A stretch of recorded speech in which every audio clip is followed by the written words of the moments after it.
This episode of Sleepy is proudly sponsored by Shopify. When I first started this show and started podcasting in general, I learned a lot of stuff the hard way. Writing, editing, recording, producing, marketing, social media.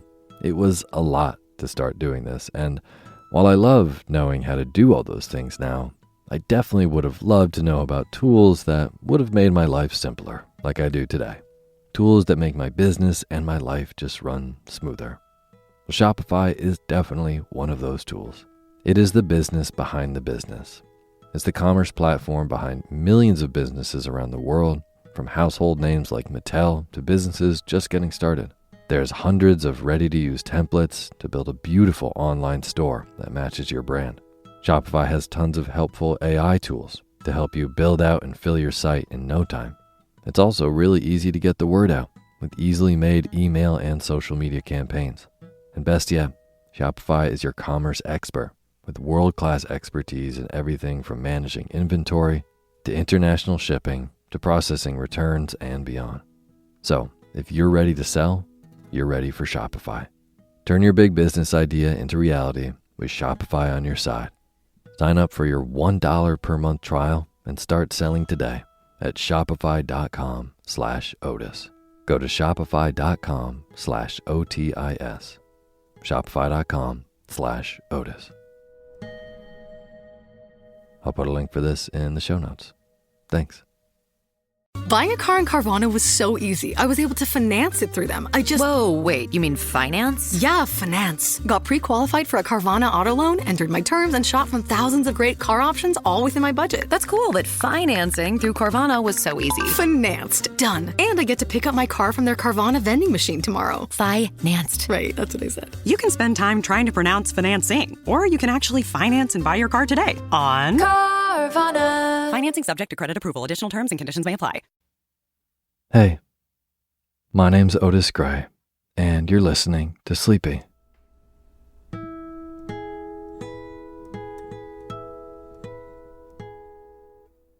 A podcast where I read old books to help you get to sleep. And this is a midweek short story for you.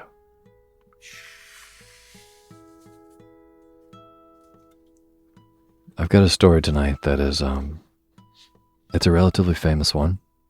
So I'm told, even though I had not read it before tonight. And it's pretty gripping and a really amazing story. So hopefully you just get lost in it just enough to doze off into a deep slumber. I promise. I read it as boring as I possibly can. And before we get to this extremely boring bedtime story, I would just like to generally thank all of our patrons on patreon.com, which is a place where you can go and pledge a couple bucks to get an ad-free version of Sleepy and be a part of making this show. If you're a patron, thank you so much. You make this show possible, truly. And if you're not, and you'd like to be, you can go to patreon.com/sleepyradio and donate any amount. Most people donate $1, $2 a month. At $5, you get access to our poetry feed with all kinds of readings you've never heard before. But no matter how much you donate, even $1, that means so much to me. And no matter how much you donate, I'll read your name in the opening credits of our next Sunday show after you do. So if you would also like to be a part of making this show, like so many other listeners, you can go to patreon.com/sleepyradio. Thank you. And as always, the music you're hearing is by my good friend James Lepkowski, and the cover art for Sleepy is by Gracie Kanan.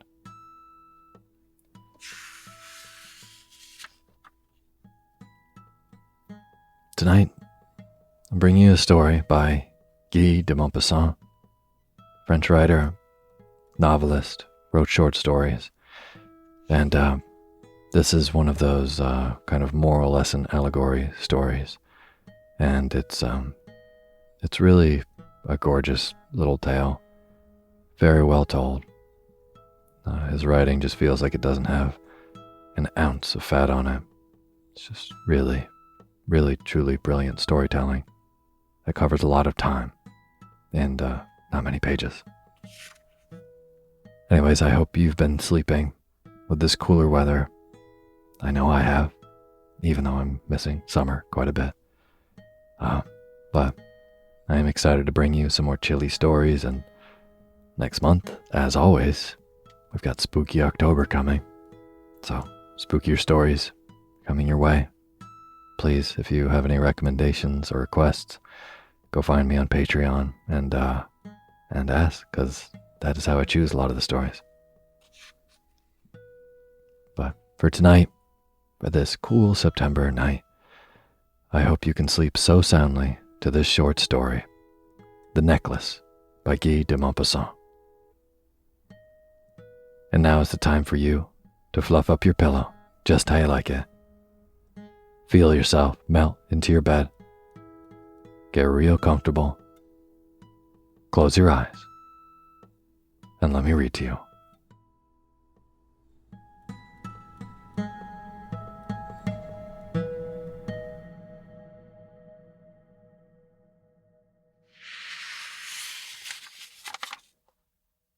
The Necklace. She was one of those pretty and charming girls born, as though fate had blundered over her, into a family of artisans. She had no marriage portion, no expectations, no means of getting known, understood, loved, and wedded by a man of wealth and distinction, and she let herself be married off to a little clerk in the Ministry of Education. Her tastes were simple, because she had never been able to afford any other, but she was as unhappy as though she had married beneath her. For women have no caste or class, their beauty, grace, and charm serving them for birth or family, their natural delicacy, their instinctive elegance, their nimbleness of wit, are their only mark of rank, and put the slum girl on a level of the highest lady in the land. She suffered endlessly, feeling herself born for every delicacy and luxury. She suffered from the poorness of her house, from its mean walls, worn chairs, and ugly curtains. All these things, of which other women of her class would not even have been aware, tormented and insulted her. The sight of the little Breton girl, who came to do the work in her little house, aroused heartbroken regrets and hopeless dreams in her mind. She imagined silent antechambers, heavy with tapestries, lit by torches and lofty bronze sockets, with 2 tall footmen in knee breeches, sleeping in large armchairs, overcome by the heavy warmth of the stove. She imagined vast saloons hung with antique silks, exquisite pieces of furniture supporting priceless ornaments, and small, charming, perfumed rooms, created just for little parties of intimate friends, men who were famous and sought after, whose homage roused every other woman's envious longings. When she sat down for dinner at the round table covered with a 3-days-old cloth, opposite her husband, who took the cover off the soup tureen, exclaimed delightedly, "Aha, Scotch broth, what could be better?" She imagined delicate meals, gleaming silver, tapestries peopling the walls with folk of a past age, and strange birds and fairy forests. She imagined delicate food, served in marvelous dishes, murmured gallantries, listened to with an inscrutable smile, as one trifled with the rosy flesh of trout or wings of asparagus chicken. She had no clothes, no jewels, nothing, and these were the only things she loved. She felt that she was made for them. She had longed so eagerly to charm, to be desired, to be wildly attractive and sought after. She had a rich friend, an old school friend, whom she refused to visit because she suffered so keenly when she returned home.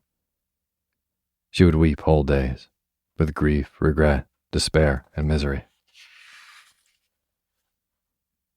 One evening, her husband came home with an exultant air, holding a large envelope in his hand. "Here's something for you," he said. Swiftly, she tore the paper and drew out a printed card on which were these words: "The Minister of Education and Madame Ramponneau request the pleasure of the company of Monsieur and Madame Loisel at the Ministry on the evening of Monday, January the 18th. Instead of being delighted, as her husband hoped, she flung the invitation petulantly across the table, murmuring, "What do you want me to do with this?" "Why, darling, I thought you'd be pleased. You never go out, and this is a great occasion. I had tremendous trouble to get it. Everyone wants one. It's very select, and very few go to the clerks. You'll see all the really big people there." She looked at him out of furious eyes and said impatiently, "And what do you suppose I am to wear at such an affair?" He had not thought about it. He stammered, "Why, the dress you go to the theater in. It looks very nice to me." He stopped, stupefied and utterly at a loss when he saw that his wife was beginning to cry. 2 large tears ran slowly down from the corners of her eyes towards the corners of her mouth. "What's the matter with you? What's the matter with you?" he faltered. But with a violent effort, she overcame her grief and replied in a calm voice, wiping her wet cheeks. "Nothing. Only I have an address, and so I can't go to this party. Give your invitation to some friend of yours whose wife will be turned out better than I shall."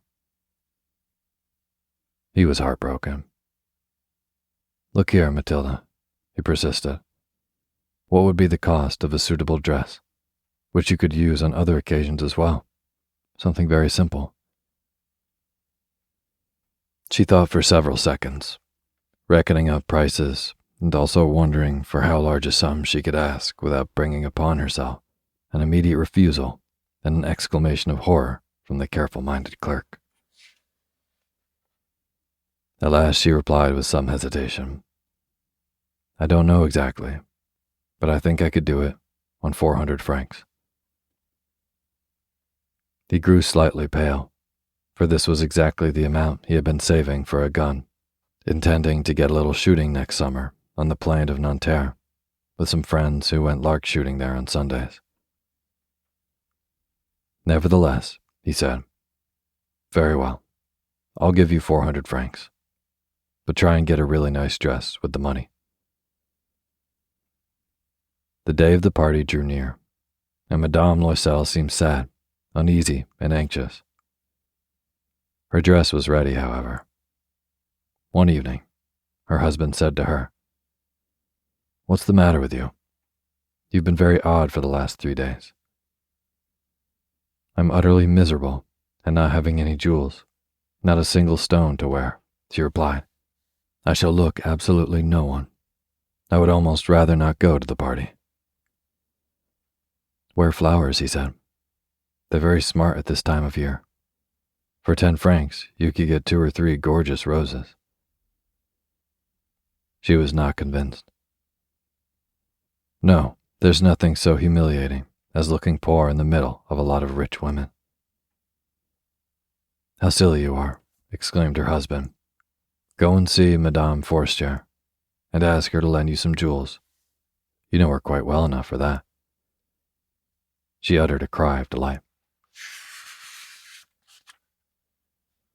"That's true. I never thought of it." Next day she went to see her friend and told her trouble. Madame Forestier went to her dressing table, took up a large box, brought it to Madame Loisel, opened it, and said, "Choose, my dear." First she saw some bracelets, then a pearl necklace, then a Venetian cross in gold and gems of exquisite workmanship. She tried the effect of the jewels before the mirror, hesitating, unable to make up her mind to leave them, to give them up. She kept on asking, "Haven't you anything else?"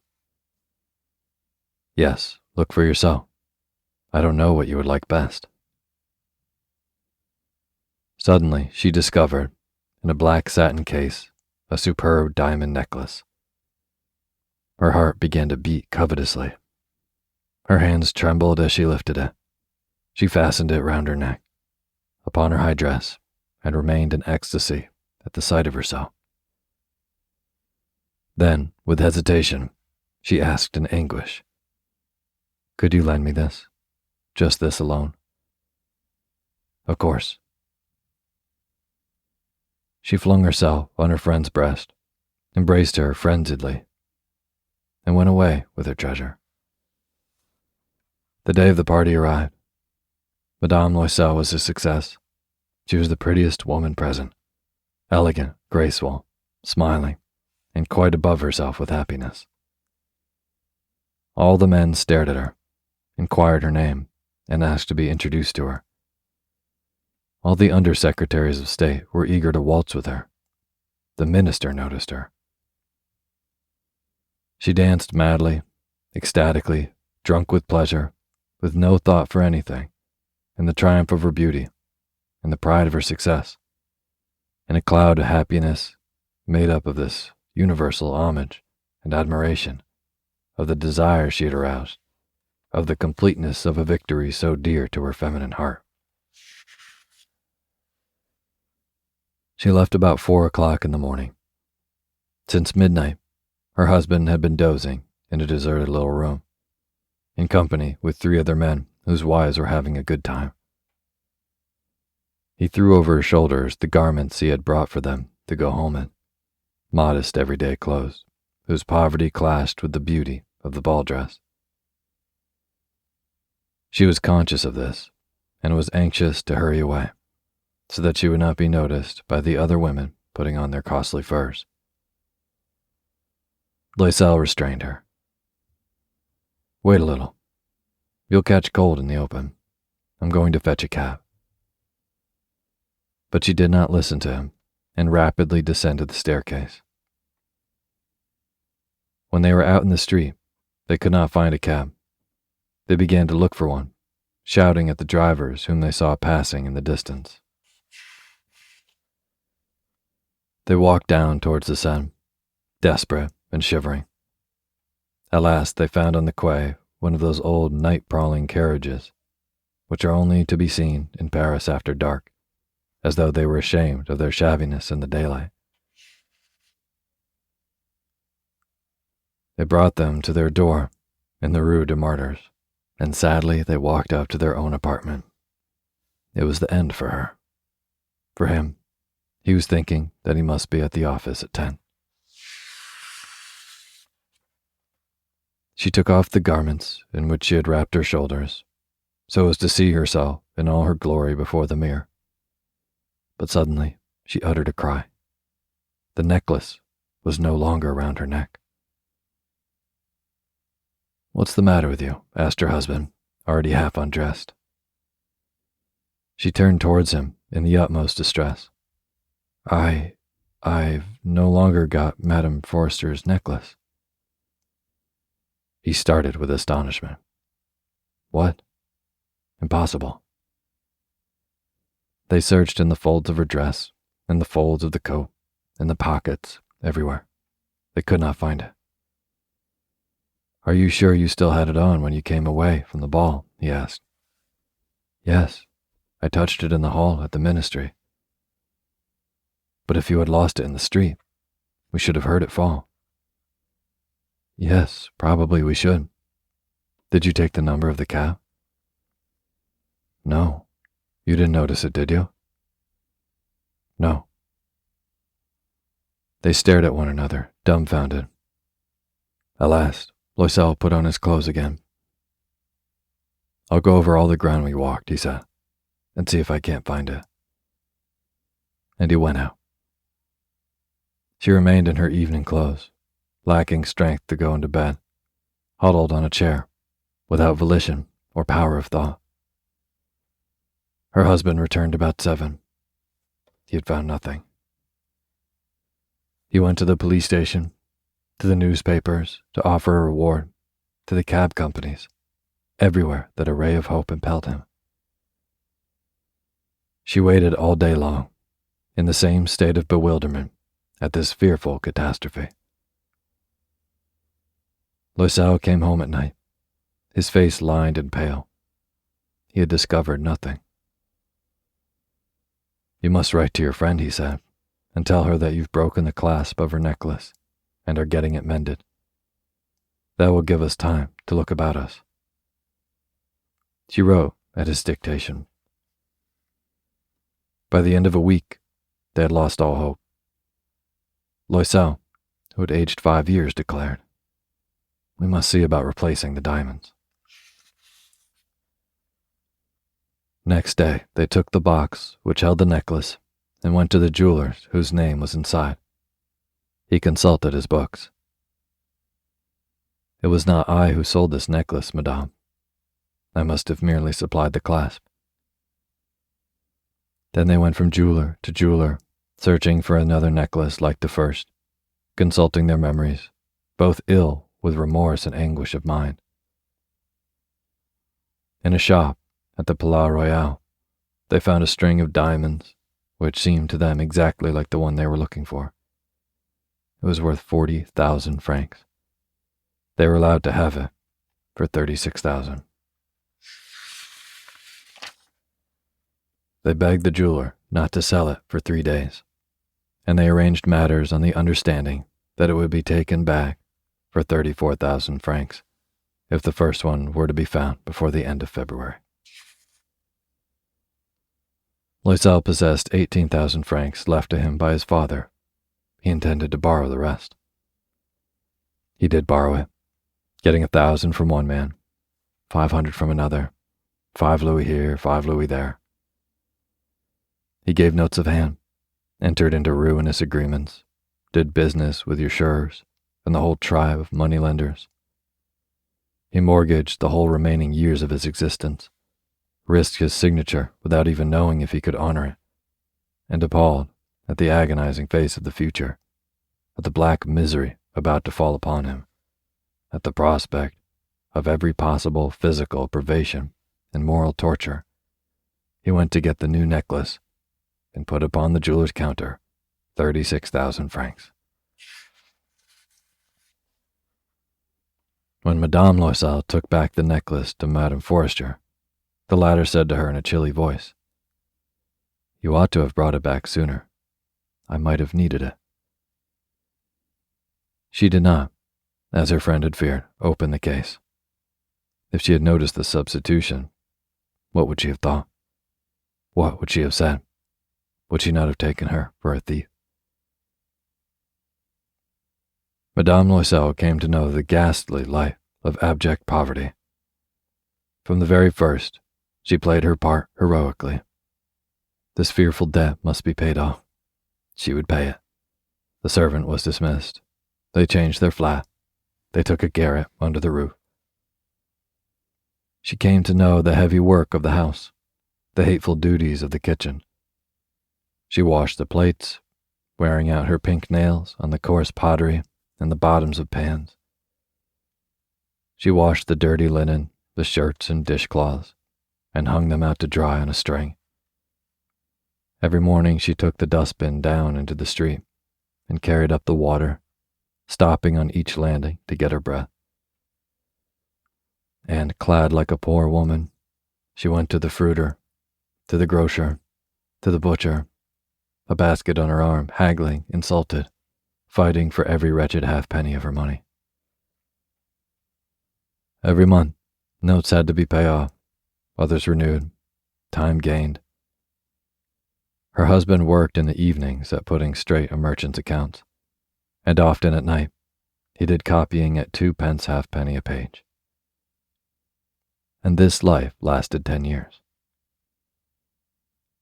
At the end of 10 years, everything was paid off. Everything, the usurer's charges and the accumulation of superimposed interest.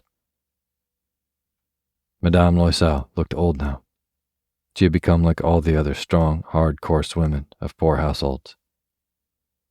Her hair was badly done. Her skirts were awry. Her hands were red. She spoke in a shrill voice, and the water slopped all over the floor when she scrubbed it. But sometimes, when her husband was at the office, she sat down by the window and thought of that evening long ago, of the ball at which she had been so beautiful and so much admired. What would have happened if she had never lost those jewels? Who knows? Who knows? How strange life is, how fickle, how little is needed to ruin or to save. One Sunday, as she had gone for a walk along the Champs-Élysées to freshen herself after the labors of the week, she caught sight suddenly of a woman who was taking a child out for a walk. It was Madame Forrester, still young, still beautiful, still attractive. Madame Loisel was conscious of some emotion. Should she speak to her? Yes, certainly. And now that she had paid, she would tell her all. Why not? She went up to her. Good morning, Jeanne. The other did not recognize her, and was surprised at being thus familiarly addressed by a poor woman. But, Madame, she stammered, I don't know, you must be making a mistake. No, I am Mathilde Loisel. Her friend uttered a cry. Oh, my poor Mathilde, how you've changed. Yes, I've had some hard times since I saw you last, and many sorrows, and all on your account. On my account? How was that? You remember the diamond necklace you lent me for the ball at the ministry? Yes, well, I lost it. How could you? Why, you brought it back. I brought you another one just like it, and for the last 10 years we have been paying for it. You realize it wasn't easy for us. We had no money. Well, it's paid for at last, and I'm glad indeed. Madame Forrester had halted. You say you bought a diamond necklace to replace mine? Yes, you hadn't noticed it. They were very much alike. And she smiled in proud and innocent happiness. Madame Forrester, deeply moved, took her two hands. Oh, my poor Mathilde. Mine was an imitation. It was worth at the very most 500 francs.